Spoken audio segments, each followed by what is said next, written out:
nobody look at me. I'm Access episode 60. 60. Give me that wrinkle cream. No, don't look at me, damn it. Oh, okay, look at me. I've got all this. A visit to Platinum Games in Tokyo for the latest on Metal Gear Rising Revengeance, an interview with the Dark Knight Rises special effects supervisor Chris Corbold, and all the latest news in PlayStation Briefing.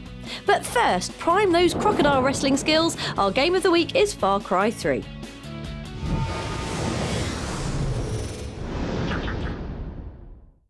Did I ever tell you the definition of insanity? Is it this?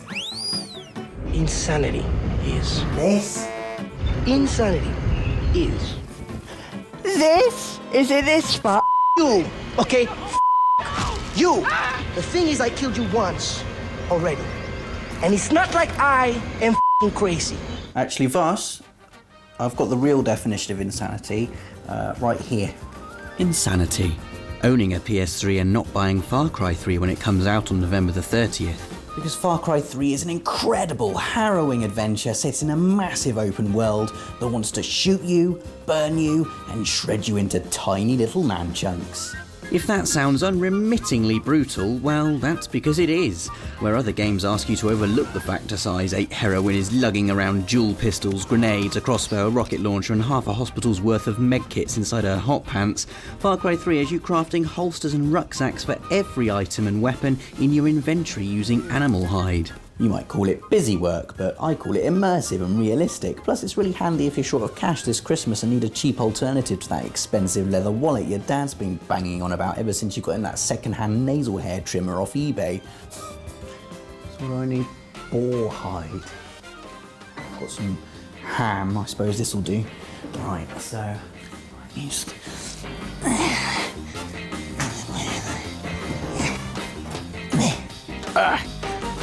There you go, Dad. Can't call me cheap anymore. Irritatingly, there isn't a supermarket in Far Cry 3, not even a Tesco Metro, so you've got to do all the animal skinning yourself, which is fine when it's the rubbish slow ones without any teeth. When you've got to go hunting sharks, it's all a bit much for a bum bag, even if it is a level 4 bum bag with a built-in microwave and beer dispenser. What? You're not even going to give me like a little duh as a warning? Just going to go straight in there with the teeth? Great.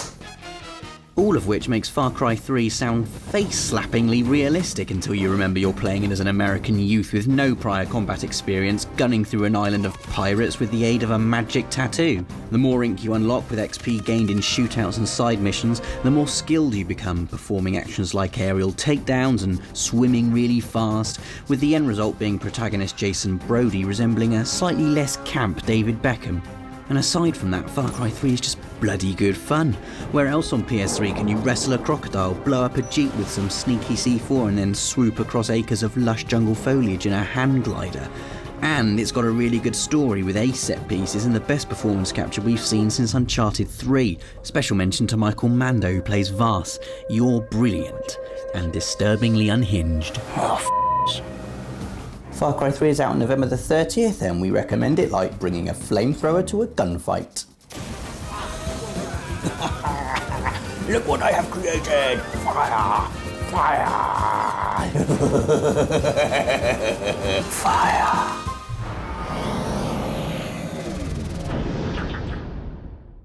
Loading up the weekly news rifle now, it's time for your PlayStation briefing. First up, look, a new Uncharted game. Alright, sit down, you won't find any jumping out of plane set pieces here. Uncharted Fight for Fortune is a card game for PlayStation Vita. But card games are brilliant, and Fight for Fortune is packed with characters from the Uncharted universe, plus collectibles found in Golden Abyss can be used to enhance your cards. We'll have more news on the game as soon as it drops. Oh God, what's that? Please don't let it be the... Oh no, it is. It's the game movie alarm, sounded when a big Hollywood studio turns up to destroy one of our favourite games. But wait a prejudgmental second. This new Splinter Cell movie has Tom Hardy of Batman and Inception fame playing flexi-limbed super spy Sam Fisher. Well, A, Tom Hardy is brilliant. I'm sorry, what does that mean? And B, so is Splinter Cell. So maybe, just maybe, this might actually be good. That's all for briefing this week. We'll have more news for you next episode.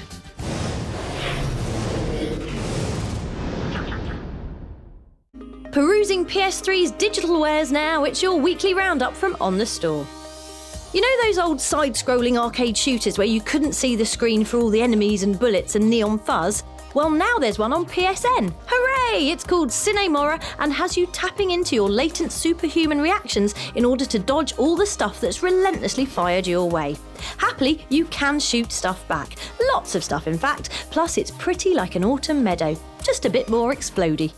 As season finales go, they don't come much bigger than The Walking Dead Episode 5, with the final instalment in Telltale Games' brilliant zombie-apocalypse saga now available to download from the store. Naturally, it's going to be full of heart-rending emotion, sudden spikes of action, and lots of the undead. There must be thousands of them. Yes, but think of the positives, love. You're in one of the best games of the year.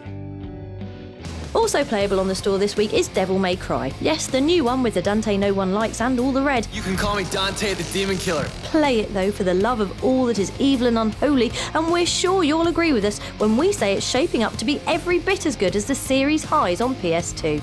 The combat is fluid and stabby, the enemies wonderfully gruesome, and Dante's hair trendy like a hashtag in a low-cut vest. That's it from the store for now. We'll have more downloadables for you next week.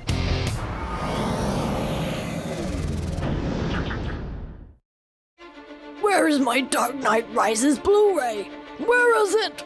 Is what Batman would say, to which our answer would be, calm down, Misery Moo, we'll tell you when it's coming out later. And guess what? We're in your car!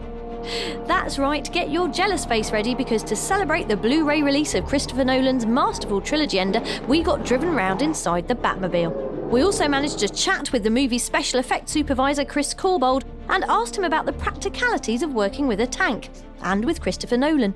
When I first met Chris, he actually asked me to go to a meeting. He was in Shepperton Studios, and he said, right, I want you to come and have a look at something. And he took me next door, and between him and Nathan Crowley, they made this little plastic Airfix kit model with all different parts of different cars and Hummers and all that, and that was the Batmobile. Can you make it? I just said, yeah, of course I can. Just totally bluffing it, but I really wanted to make a performance vehicle, one that not only looked pretty and spectacular but also could perform, so we could do a 60 or 70 foot jump and it would land and then carry on driving to complete the scene. Now, what's your favourite Batman movie? Each one of them has been a special part of my life. I couldn't tell you which one was the best one. They all felt brilliant for me. Thanks, Chris. We're changing your answer to The Dark Knight Rises, however, which you can pick up on Blu-ray from December the 3rd. A massive thanks to Chris and everyone at Warner, although we never did thank Batman. And you'll never have to. Good, because my throat is really sore now.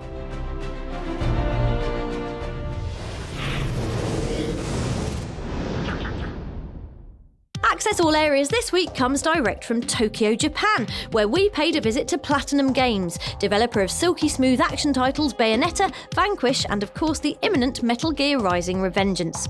After spending the first few minutes wondering how an office that gave birth to a hipster witch that wears her own hair could look so, well, officey, we sat down with Kojima Productions' Yuji Korikado and Etsu Tamari to chat about upholding the values of Metal Gear and the transition from grizzled mullet-based stealth to balls-out blonde-haired action.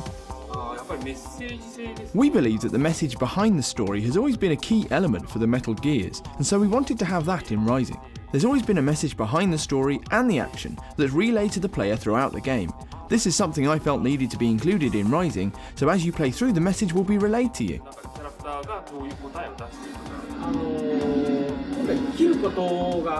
The game's core mechanic is to attack. Strictly speaking, it's an action game. We give players options though, so you can stealthily approach an enemy and kill him quietly so no one else notices, but that can't be done everywhere.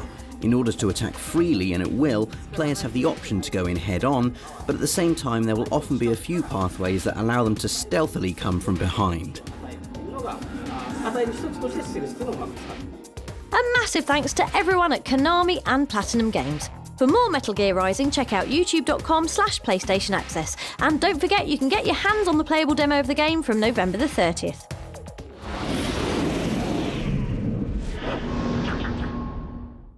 Before we go, those of you who picked up the carnival of cross-title violence that is PlayStation All-Stars Battle Royale have probably already completed the arcade mode using Nathan Drake. For everybody else, you're missing out on this frankly inexplicable closing line from PS3's greatest hero. I punched a chicken. We asked the game's lead designer Seth Killian what the heck it all means. You will hear a little VO from our friend, very famous actor who does the VO for Nathan Drake. It was an outtake, and we heard it. We're like, nah, this is all wrong. This is no good. Everybody on the team loved it. They just thought it was awesome and hilarious, and so it stayed in the game. What does it mean? I'll leave it to you to figure it out. There you go, totally clear. See you next week, until which time we'll be busy knocking the hell out of poultry.